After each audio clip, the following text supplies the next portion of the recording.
people? This is American Smoke, your host, Marcus.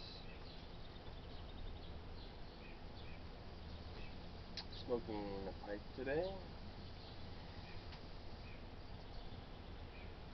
Today is July 4th, Independence Day for America, or the United States. Thought I'd take a few minutes today, make a video on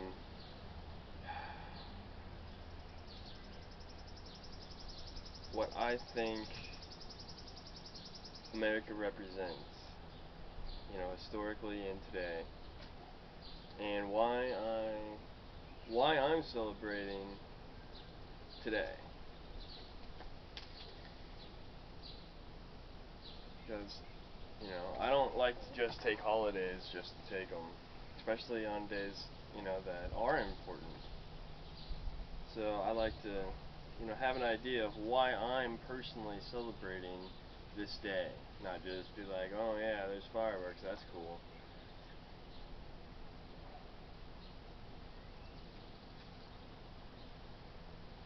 And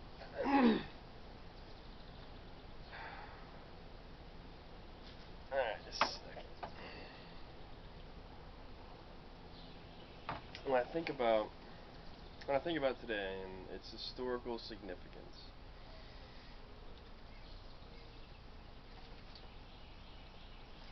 I think about, of course, the actual signing of the Declaration of Independence. And if you haven't read it, go read it.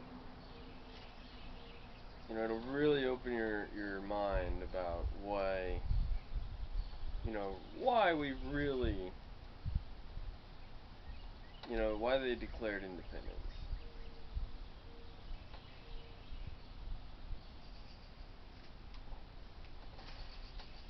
Cause I did recently read it a few days ago.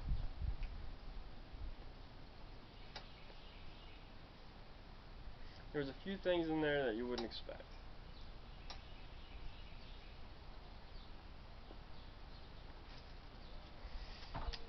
But anyway, thinking about it today, and July 4th is really one of those days for a country. It was a moment of deciding of who you're going to be. Like, every individual has those moments in time, and maybe you even know what that moment in time for you was. I know a few, there's a few times like that in my life where, everything before that led up to it, and you had a choice to make in that moment that defined who you were going to be forever. It doesn't have to just happen once. But the 4th of July is that moment for the United States. That the Declaration of Independence and what was written in it defined American character from that moment on. And you can look at everything that led up to it and the different ways that things could have gone. And, you look at after how things could have gone, and you can kind of see a straight line through that document that defined what happened after, and it defined what happened prior. It framed it.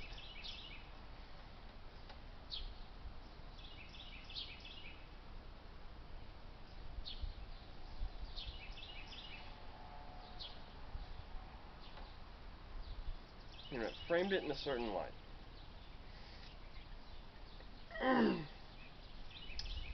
And was it perfect? No. No country or person, individual is perfect. We all have flaws and little quirks.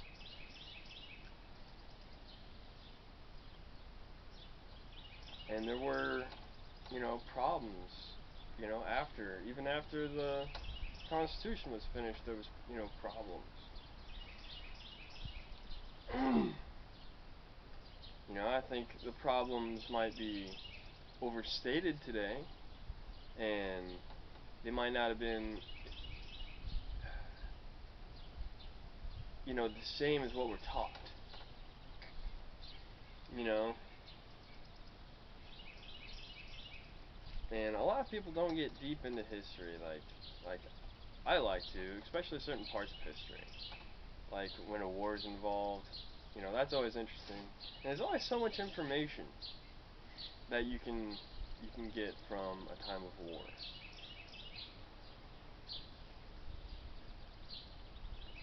Because you have a mass of people, you know, some of which are educated, because a lot of you know, especially later wars,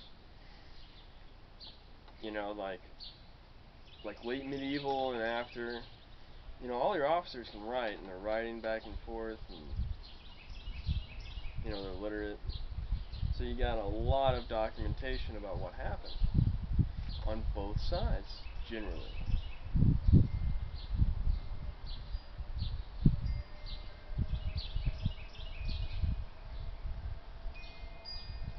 You know, and even with, you know, even what happened with the, you know, Indians and stuff, we still have documentation from the other side of what, you know, their view of what happened. And that's another thing that, yeah, there are certain things that bad that happen, you know, with the United States. Does that mean we throw the whole thing out? No. It means that there was flaws and we've since righted them.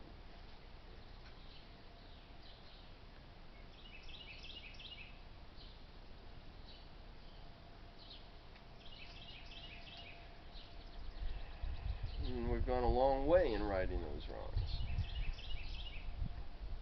But let's get back to the issue. Okay. United States. Why I celebrate the 4th of July.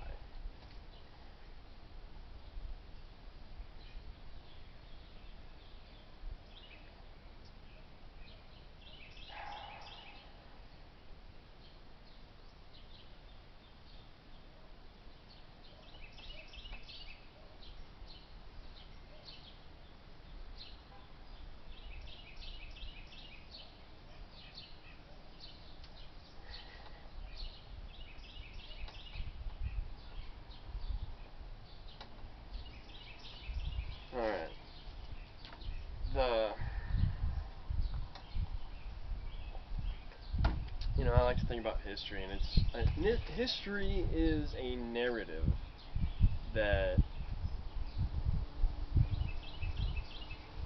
doesn't really have a beginning, doesn't really have an end. It just kind of keeps going through. It's a story, and I think some things are misconceived, and it's hard to understand the full picture a lot of the times unless you really, you know, dive deep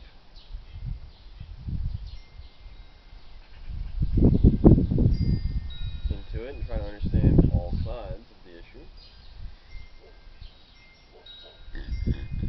Excuse me.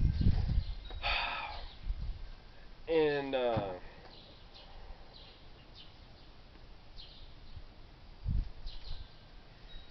but if you look at history of the United States,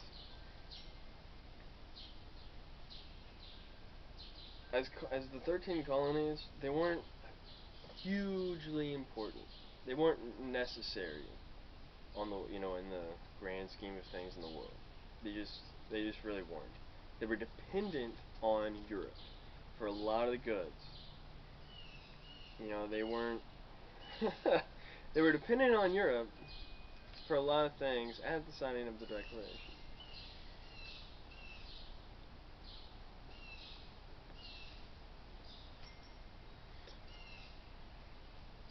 And you know, on the world stage, again, not that important. And you look at after, you know, and we got lucky. You know, don't if you look at, you know, the professional soldiers on the other side. And, we had George Washington. We didn't win that many battles. We only won like 2 or 3 battles. They were decisive. But a lot of battles, we had to just kind of sit there for a while and then cut and run. Because of the level of professionalism that was on the other side.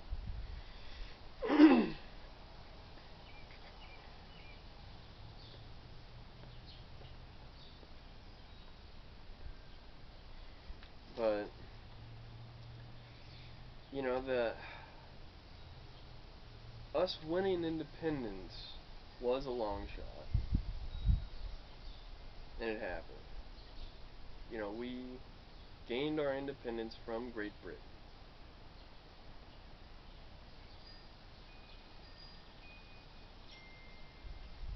Again, a long shot. The whole next 100 years, we spent, pushing farther and farther west. You might agree or disagree with why we did it, or that it was done at all. But we took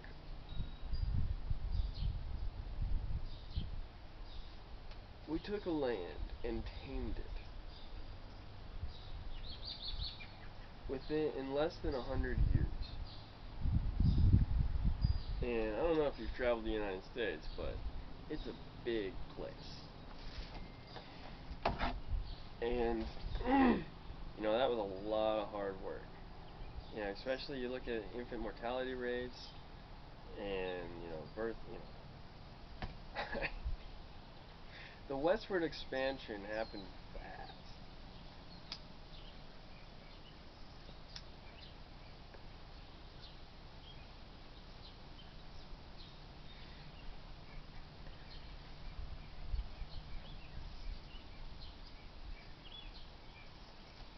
And we're still considered a young country on the world stage, honestly. We don't have that much history. Compared to France, Great Britain.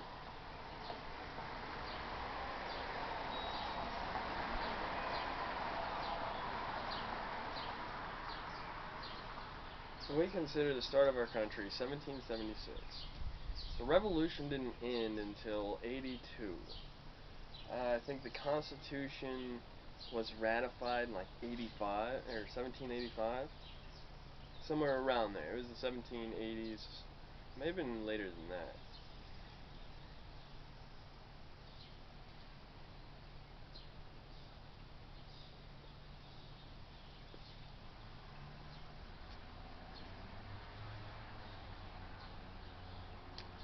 And by the time you get to World War II, yeah, we fought a little bit in World War I, but we weren't a world power. We weren't a world power until after World War II. And think about this. We were just coming out of the Great Depression.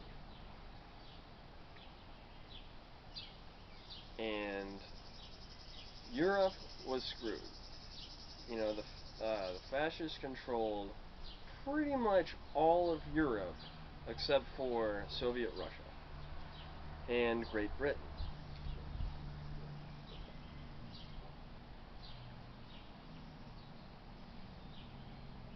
Well, Great Britain's an island, so it can hold out for a little bit, and it did. But they were about done. Like, they were desperate by the time we started to join the war. And we were able to take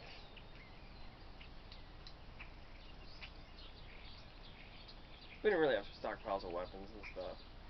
We built the war machine out of nothing. Sent it over to Europe. And basically reconquered Europe.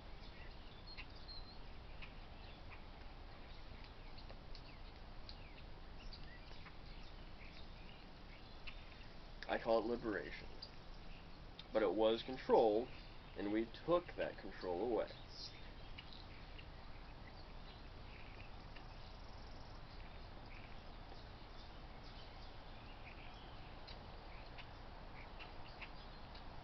My point is,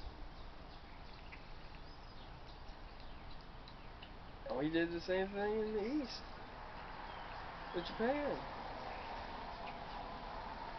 I'm not saying we're the only ones that did. There were Canadians, there was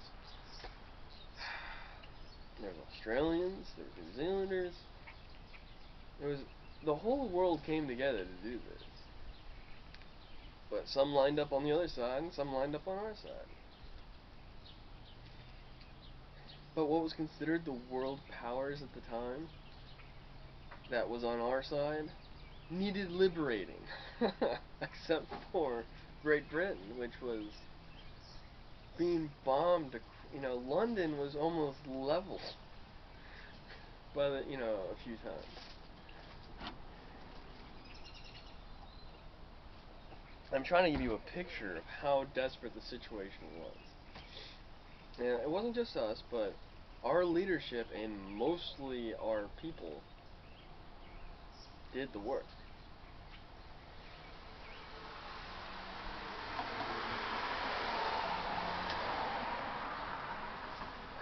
And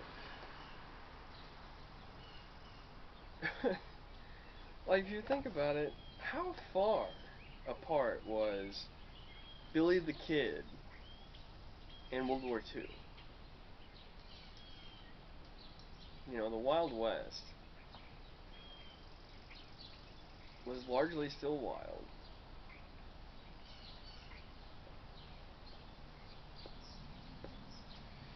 We weren't that far out from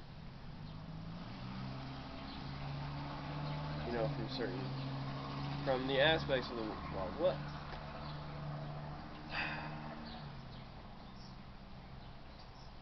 And we basically conquered the globe. But we did something different that no other country had ever done when conquering. We didn't keep control. Even in Germany and Japan, we kept control for a while. We rebuilt the structures.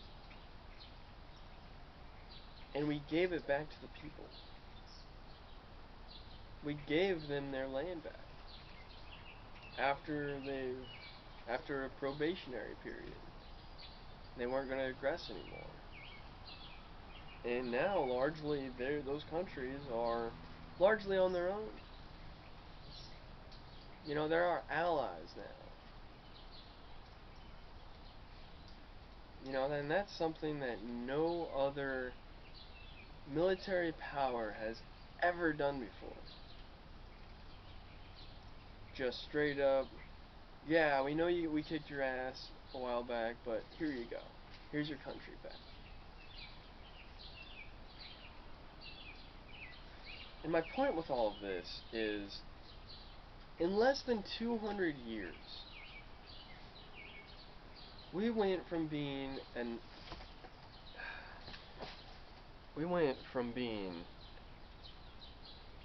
unimportant backwater to the most important country on Earth in less than 200 years. That is significant. And maybe the Roman Empire, which, they had a different set of values. But I'm going longer than I'm into on this, and alright, you guys, I hope you have a good 4th of July, and, hopefully it doesn't rain out the fireworks tonight, because I'm looking forward to it. Alright, have a good day.